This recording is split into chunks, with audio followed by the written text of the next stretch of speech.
What's up, homies? We're back again with a new video. I hope you guys are enjoying everything that I'm putting out at the moment. Special shout out to everyone that's been subscribing on the channel. We're now at like 92 subscribers, bruh. I'm nearly hitting that 100 mark. Once that 100 comes, bruh, special video or something like that. I don't know, I'll just celebrate like a motherfucker. But bruhs, I cannot believe how much support you guys have been giving me. All the comments down below, like, you know, you all understand, like, we're all in this together. I'm just like you guys. That's the kind of like the niche I want to fit into with this channel, is like, I am me. I just want to create content that I love. So I love gaming, footy. I'm going to do UFC stuff later on. Little bits and pieces. Like, I'm just getting a new camera now, so my setup's going to grow and grow. When I go to my new house, obviously all this backdrop and all that, you know, the ugly ass backdrop is going to change, and things are going to get better and better. So basically, everyone's stuck through me right now. I appreciate you so much, and like, you will be rewarded for it later on in the future. So thank you so much. Like and subscribe, and I appreciate every single one of you. I really do. So in this video, basically, we're just going to go through the weekends of games. I've been doing it week by week, so we're just going to go through my key matchup for games, because we're going to rapid fire this. If you want to see really in-depth sort of fantasy breakdown or even in-depth footy breakdown, there's two channels I'll shout out quickly. NRL Fantasy Analysis, and just look at like Bloke in a Bar and those sort of boys for your normal footy content.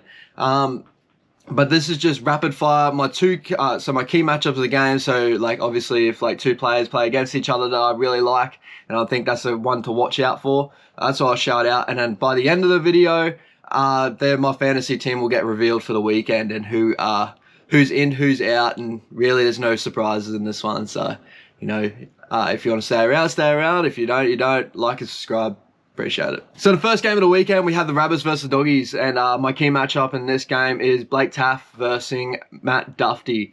And mainly because Matt Duffy didn't have the best game last week, so I'm sure he would love to bounce back from that one.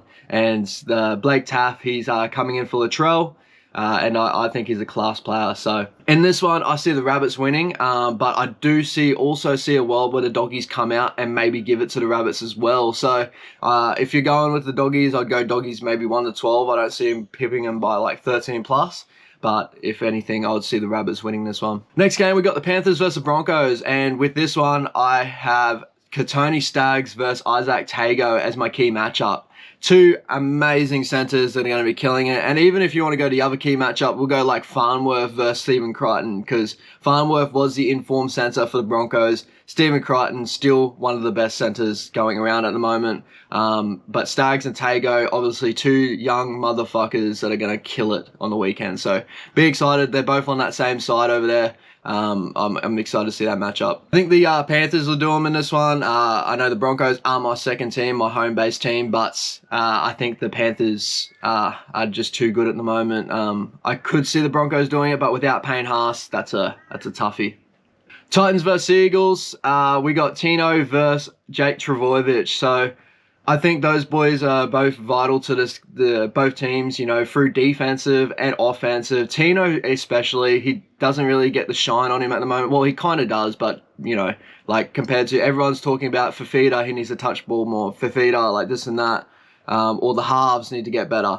But like Tino, week in, week out, has been performing really, really well. Like the mad defensive sets he's putting on, and yeah, I think he's a class player. So in this one, I got the Titans winning. I think the Titans will go really, really well. I see a really close game actually, because the Seagulls been traveling pretty decently at the moment, and freaking DC's kicking game's been amazing. But I think the Titans will just have a little bit too much attacking for the Seagulls. I think it probably will be a high-scoring game. It just won't be. It will be a close, high-scoring game. So next game, we got the Sharks versus the Storm, and my key matchup in this one is Nico Hines and Moylan versus the big boys Jerome Hughes and Munster. Fuck. What else can I say? Like both these teams, like Nico Hines and Moylan, have been close to be the inform half combination in the comp at the moment. I'd say they're probably up there with Mitchell Moses and Dylan Brown, and legit Jerome Hughes and Munster, and obviously like, you know, Cleary and Luai, but they haven't been there all year. But this is going to be an amazing matchup. They're both amazing players, all of them amazing players, and in this one I see the Sharks being the one to do the Storm. Like, I think the Storm have been traveling really hot and cold at the moment. And I think the Sharks are just that team that's playing 80 minutes every game. They didn't have their best game last week against the Tigers, but at the moment, the last 3 weeks, I don't know that many teams that have had their best game against the Tigers. For some reason, that game just doesn't go well. But even for the Sharks, they still won by like 20, 30 points. So, you know, I see the Sharks probably doing the Storm here, but, you know, the Storm can come out and make me look silly in this one. So it is what it is. Either way, you can switch either way, but I'm going to Sharks. That's my 50-50 there. Roosters versus Warriors. We got Walshy versus Teddy, and I think this is a key matchup for both squads because Walshy at the moment, he's been doing really, really well. He's fitting nice connection from Shaun Johnson, but more so, I think he's shining a lot more on the other side again with Chanel. I would love to see us get Shaun Johnson more floating between both sides of the field. I think he was doing that late into the Cowboys game. He was floating to the other side, trying to create space for Chanel and Walshy to play on that left side. But I'm keen for this matchup because Teddy is obviously, he's the best fullback in the league by, you know, accomplishments and by consistency throughout the whole league. If you're going to say that one game player, probably Turbo, but, you know, Teddy is up there with everyone. So, going to be an amazing matchup, but I got the, obviously, I'm a Warriors fan. Warriors are going to win this one, but, you know, the Roosters, they're going to be a really, really tough matchup, and this is the game that I want to see us really step up on because the last 2 weeks, last week and the Tigers game, we probably didn't fully deserve to win that game, but our heart, determination, and never getting out of the contest won us those games, which is amazing for Warriors. But the Roosters is going to be a big test, so I got the Wires in that one. Knights versus Dragons, and the key matchup in this one is the centers. So basically, we got Gagai and Braden Best. Didn't have their best games the last couple of weeks, but Gagai has been sort of the one of the informed centers in the league at the moment, versus Zach Lomax and SOOOO, and so pretty much opposite sides of this one. Lomax has been playing pretty good.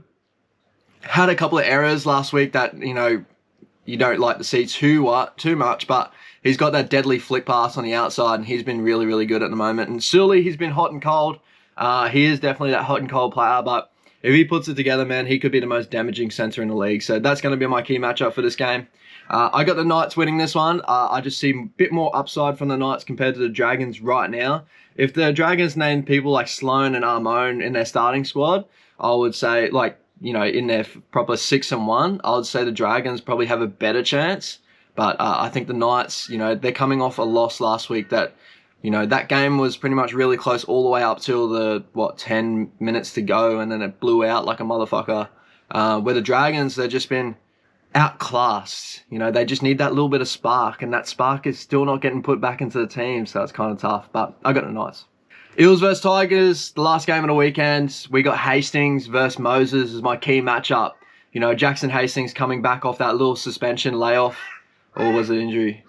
It was one of the two. I think it was suspension. But Moses being the informed half at the moment, one of the informed halves of the competition. I think Hastings is the key to the Tigers to get some sort of consistency, baseline, effort. Like, he is going to play 80 minutes. We saw that against the Knights where they were getting destroyed. He was a 5'8" that was carrying the ball for like 200 meters. That's out of dummy half mostly, so that's fucking unreal. But let's be real. I want to say Tigers can get them, but I don't see it. Like, the Eels have been pretty good this year. They do have defensive lapses, and if the Tigers come out and put 100% effort in, they can make it a game. But I just see the Eels doing this one. All right, so this is going to be quick, short, sweet, and simple. Basically, my team, I haven't changed at all this week. No trades or anything. Obviously, big out is Payne Haas, so I had to put Payne Haas off onto the bench. So my starting lineup would be Teddy, Xavier Coates, and Nico Hines as my wing fullback positions. Stephen Crichton, Tago as my center, both centers positions. Cleary and Schneider is going to be my halves positions. Cleary's got the captain.